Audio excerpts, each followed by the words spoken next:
Today is Thursday, the 28th of October in the year 2021. Welcome to your favorite talk show. This is ChatBack. And I should mention there's something unique about this particular ChatBack today because it's a two-part ChatBack. Can you imagine? Yeah. So it's like log in for one and get the other one. I don't know. But it's all good. Wherever it is that you're listening to us from, we thank God that you have taken time to be a part of our broadcast. I'm your host. My name is Chatewa. And,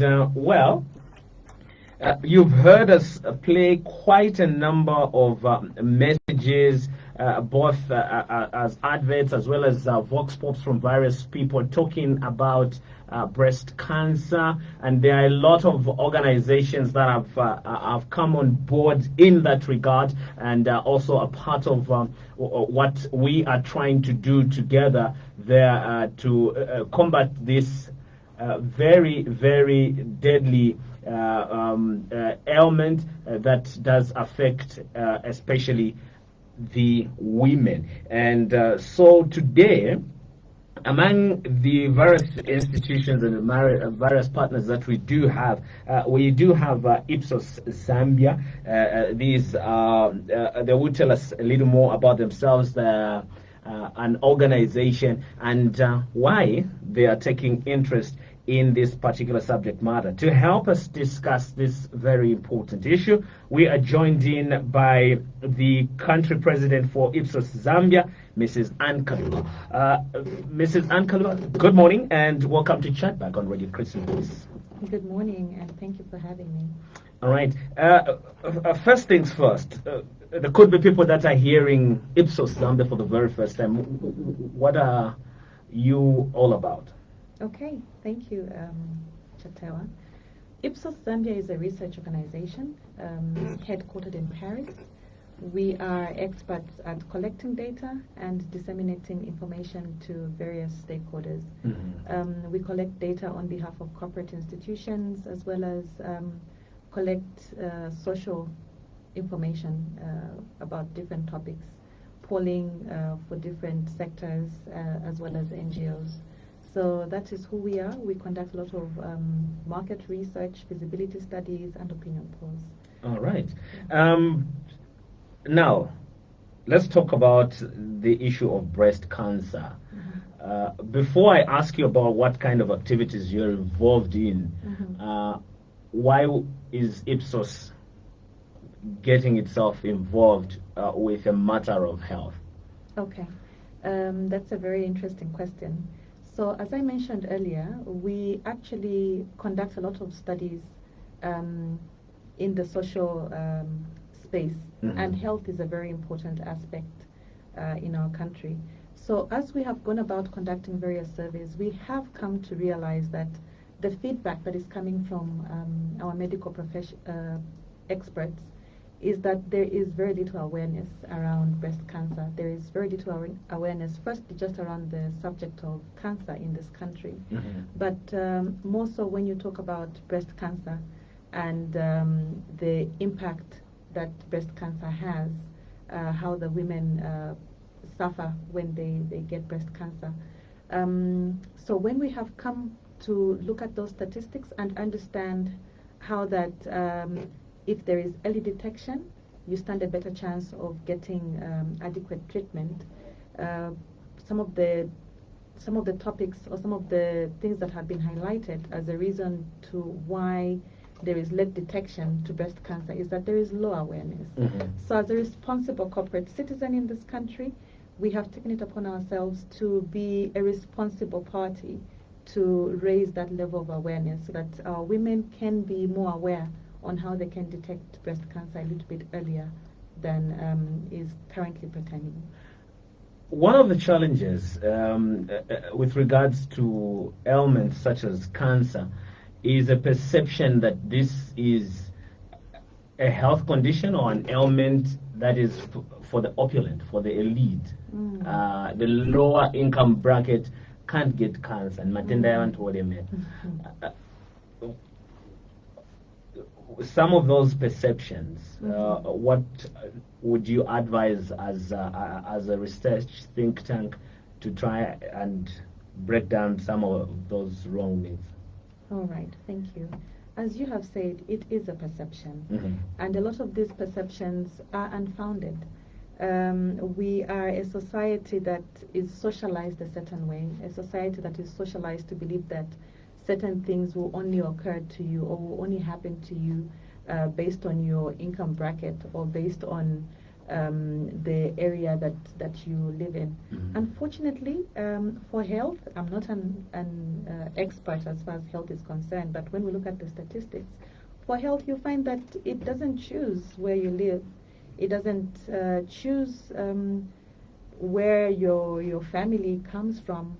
So it is something that can affect anyone, and our role is to raise that awareness so that even if you are in a low density or a high density neighborhood and you are able to recognize some of the symptoms, that you should be able to seek medical help. Mm-hmm. So it is when you visit a number of these hospitals, for instance, the Cancer Disease Hospital at UTH, you find that the patients that are there are not just coming from the wealthy part of the country.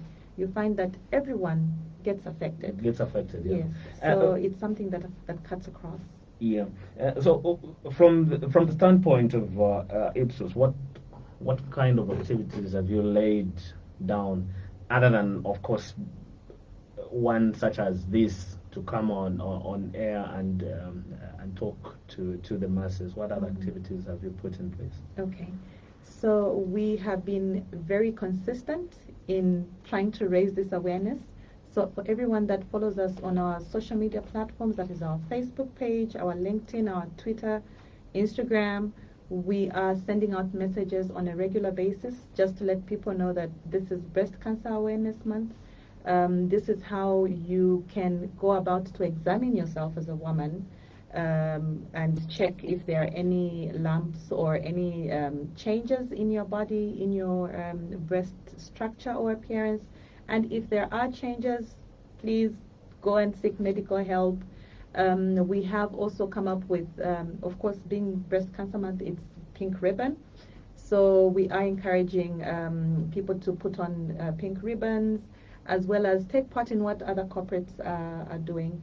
We know that there's the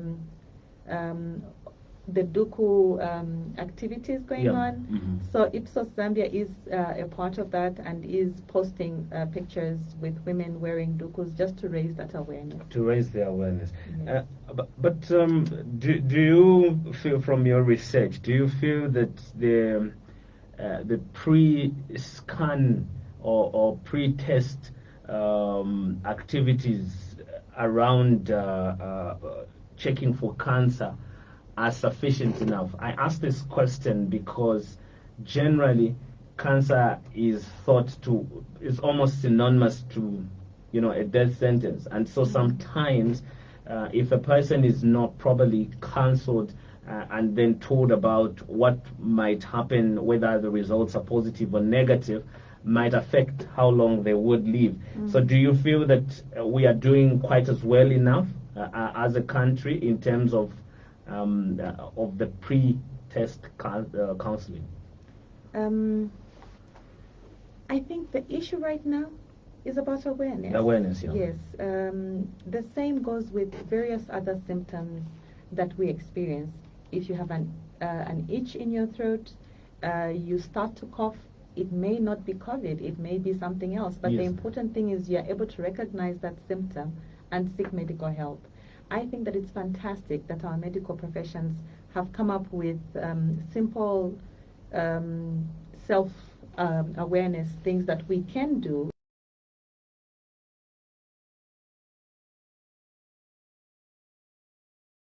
earlier on. It does not mean it's cancer, but at least it lets you know that there is something going on with your body that may need further investigation. So the fact that you can check yourself and be able to see, identify, know what to look for, and identify those changes, it gives you a reason to seek that further medical attention, which will tell you whether you're on the right path or not.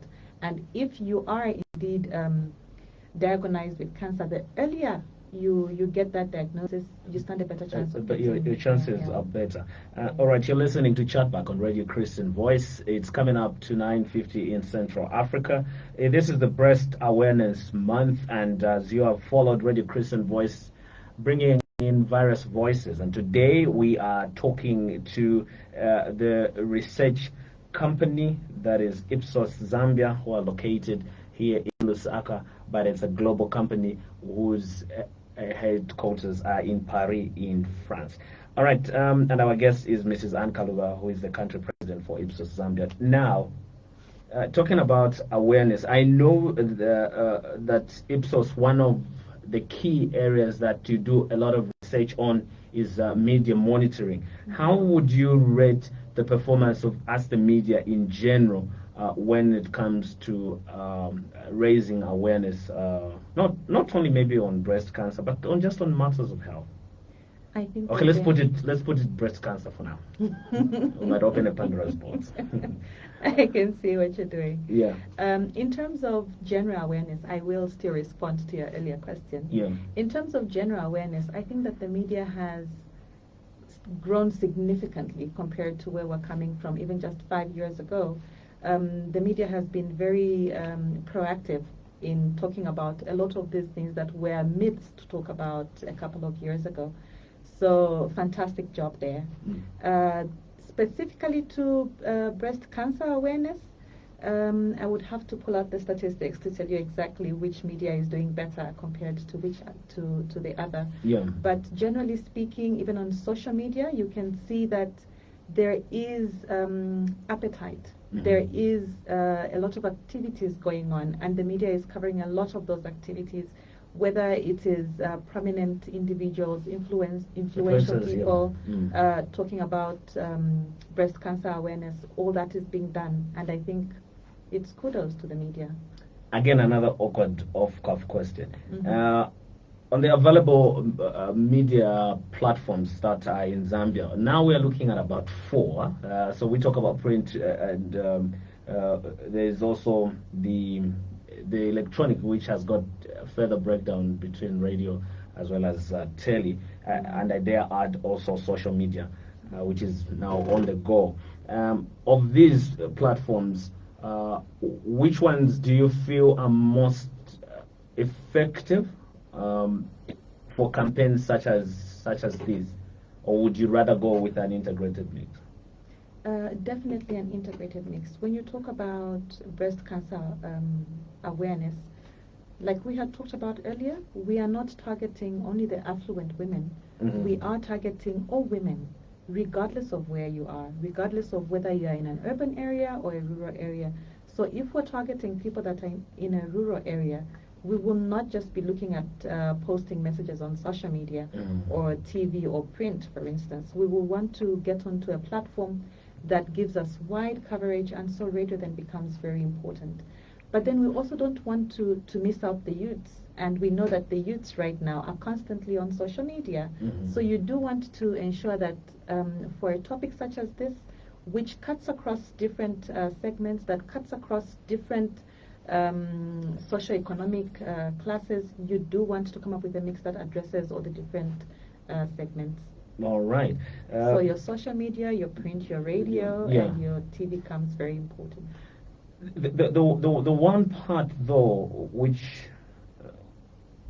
a lot of people are still working on, I really do believe that it's going to take a bit of time, especially with regards to social media, is the issue of misinformation. Somebody just picks up something, and before you know it, and weirdly, from my personal experience, has been like misinformation runs on, I don't know whether it's benzene. it becomes viral. Exactly, it's like it's on steroids. What would be your word of caution to social media influencers that have an opportunity to raise awareness on such important matters as breast cancer, to refrain or restrain themselves from being conduits of misinformation? I think you raise a very, very important point. The first step is to verify the information that you have. So check the credibility of the source that you are quoting.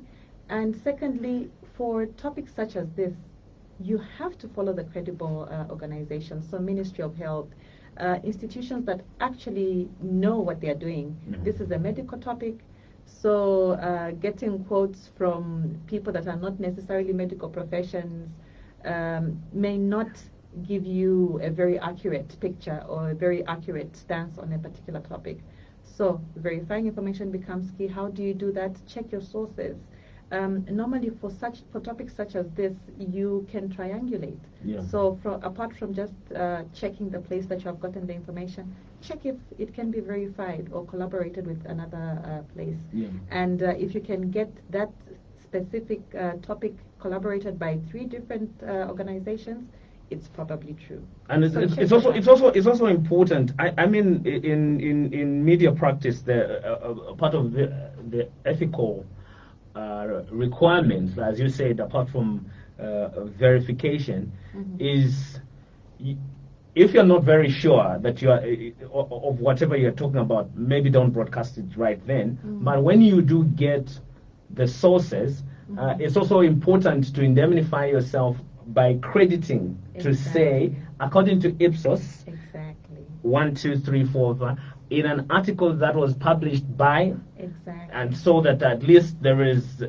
because the acknowledgement is not only because you're avoiding plagiarism or indeed infringing on copyright, but it also indemnifies you to say, this wasn't Anne's idea after all. Yeah, absolutely right. Yeah. Absolutely right. So now, you are the numbers people. According to the research that you've done around breast cancer, what are the numbers looking like demographically? Demographically, there was a study that was done by Ministry of Health.